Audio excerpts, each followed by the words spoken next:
is absolutely critical to the state of our country, because the fact that nobody learns how to drive their finances, at the private level of the individual, that's why tens of millions of people are so challenged financially.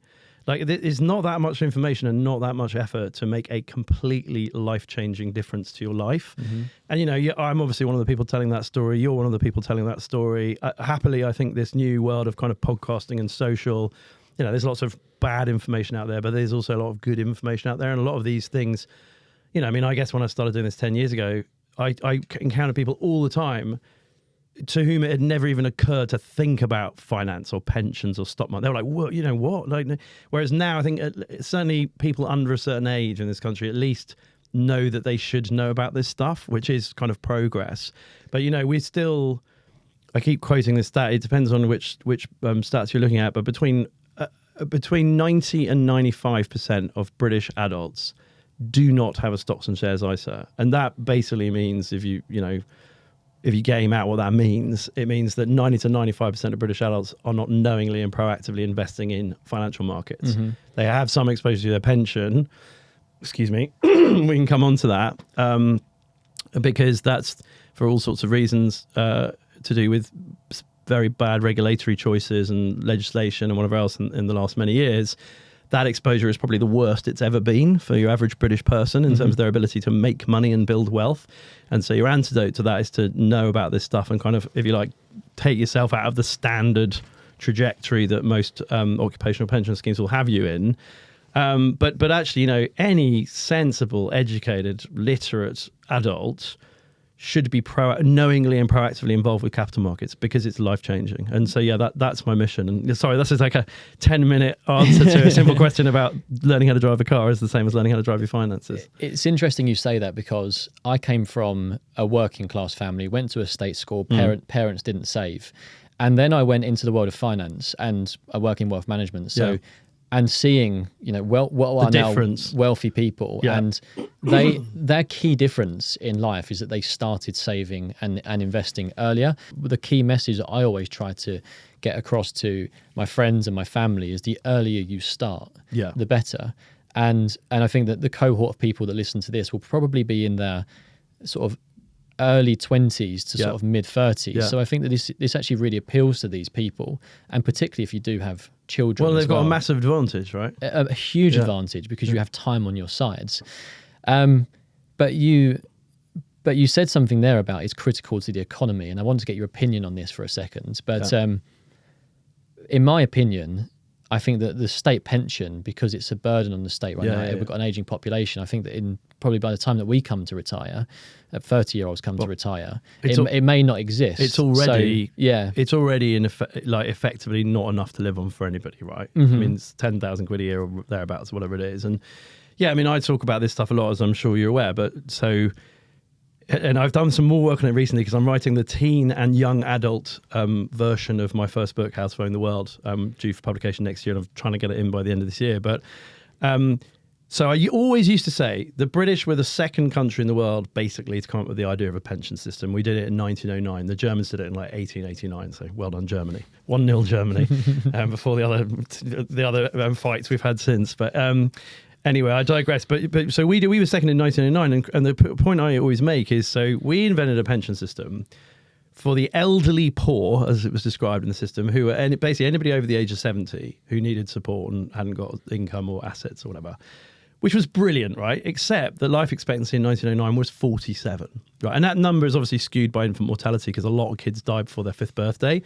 So, people did live into their 50s, wealthy, healthy people lived into their 60s. Obviously, everybody smoked and stuff.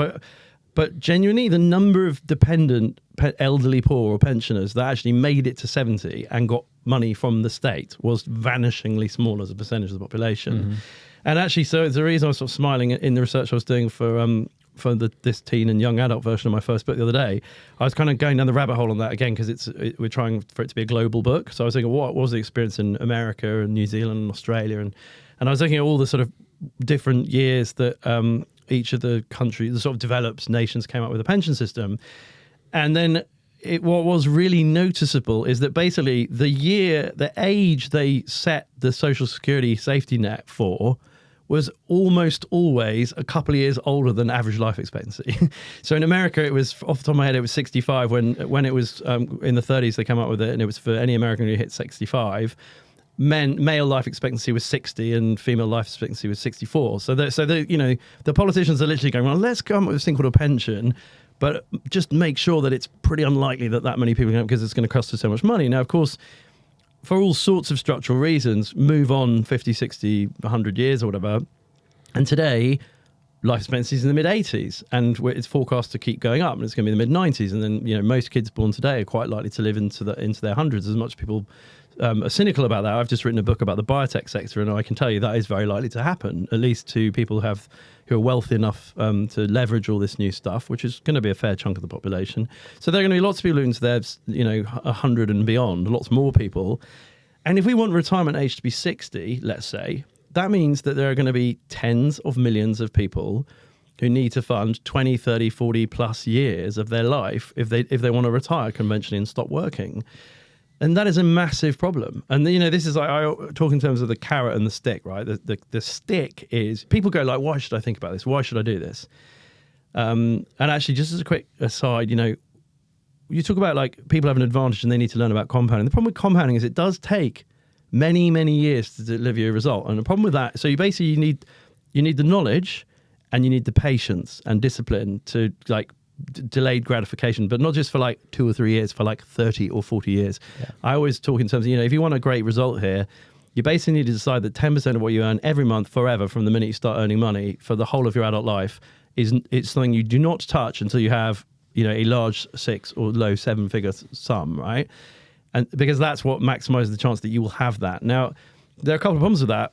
Psychologists tell us, so if you or I went out in the street right now and a 75-year-old man walked past us, complete stranger to us, we have never met them before, we have no idea who they are, the way that your brain conceives of your 75-year-old self is exactly the same as the way your brain conceives of that individual. We have no sense of sort of ego or id or, about our future self. So basically what you're deciding is you're going to go without 10% of your salary every month for the next 30 or 40 years in order to give a complete stranger that you've got no interest in or no fondness for, your future self, £1 million. That is actually psychologically an extremely hard thing to do. And very, very few people have the self-discipline to do that. But I guess the next point that follows on from that is, but you bloody have to. So the other day I made a video about how basically it was showing the power of compounding and stock market returns apply to relatively small amounts of money, to your point earlier. And it was like, the example I had was something like the £1,000 flat screen TV that a 25-year-old buys, could rob their 65-year-old self of somewhere between £45,000 and £63,000. Wow. Right? Because it's like, basically inflation adjusted in real terms is going to be at least 15 times the money. So and imagine, so much, every £10,000 you save is 150 grand. Every 100 grand you save is 1.5 million, right? And it's like really bringing that home. And then I had a bunch of sort of, the standard trolley stuff that you get when you're on social media. Oh, I'm in my mid-20s. Why the hell, you're just another idiot online telling me to live on, Tesco value baked beans or whatever and have a terrible young life and not do anything so that some old bloke can be rich, which goes to my point about the psychological thing. And he said, just, show me why I should listen to you. And my very simple answer was, coming back to the stick rather than the carrot, right? Because if you don't, you're going to be properly, grindingly poor, right? Because to the point we're making earlier about pension systems, no government in the world already today, governments all over the world are confronting a bond crisis, government debt crisis, right? So every country, basically we have a situation where national pension systems are completely broken. There was a lovely period of a few decades, a golden era from 1900 to, let's say, the 1980s, where there were loads of workers and not many pensioners, and we had this new amazing thing called a pension. And so that worked.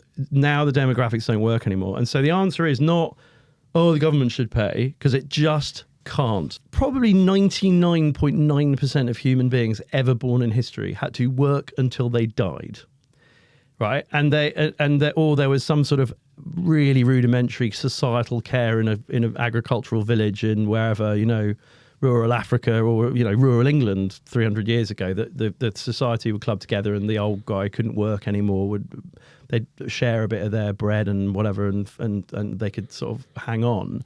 But broadly, people working down the mines 100 years ago died in the mines, or died not long after stopping being a miner, and they had. So the invention of the pension enabled for the first generation of humanity to actually aspire to stop work and have years, or hopefully even in some cases decades, of like traveling and spending time with their grandchildren and going to football matches and like just living a life where they didn't have to rely on their work and be grindingly poor. So, which I think is far from boring. And it's like one of the tragedies of this whole system and this sort of massive incompetence of Western developed world governments for the last 30 or 40 years, because most of the politicians don't understand capital markets, is a contention of mine, and most of the population doesn't, as we said at the top of the interview, is that we've kind of thrown away this amazing system. But that has engendered that, like health and happiness and longevity for millions of people for a period of a few decades of the last century. But the antidote to that and the solution to that now does have to lie with personal responsibility and in the private sector. And to sort of bring it right back is, so railing against me for saying you need to benefit from compounding and you need to learn about financial markets. That's fine. Go for your life. As long as you're comfortable that no government in the world is going to be able to give you enough to live on by the time, by the way, even I'm 49, it's true already, right? I'm not going to get anything like enough to lead a comfortable life the way my parents' generation did by the time I want to retire. And anybody younger than me is just, staring down the barrel of a truly horrendous situation. And whether it's Britain or Germany or the States, there are very few exceptions. Norway and Australia are really enlightened exceptions, and Singapore because they've had great policy for years and they've been really smart. And they also have very high per capita wealth. But most developed countries in the world have this massive demographic crisis coming down the pipe where they will not be able to raise money on the bond market. Their currencies will be smashed. And they just, no matter who is in power or what they legislate, it will not be the wealth to give somebody a livable income for like 40 years after they want to stop working at 60. So the only choice you have is to take care of yourself. And then, so that's the stick. And the carrot is, happily, because of the inexorable, because the most important investment theme in history is human progress. Like 100 years, why has the stock market averaged nearly 10.5% for 100 years, the US stock market, which is a statement of fact. I get trolled, people go, oh, snake oil. It's like, no, 10.46% from January 1923 to December 2023. Fact, look it up, right? And obviously there's volatility and that's not a bond, it's not an interest rate. But why has it done that? Because 100 years ago, there were no super tankers, there were no airplanes, or very few, there were hardly any skyscrapers, Human progress is what delivers real wealth. So there's tons of human progress, and there's going to be even more human progress because of scientific endeavor and genius exponential technologies are coming down the pipe, which is why my second book, available in all good bookstores, is called Our Future is Biotech, and it's all about that. We're on the cusp of some amazing wealth creation, right?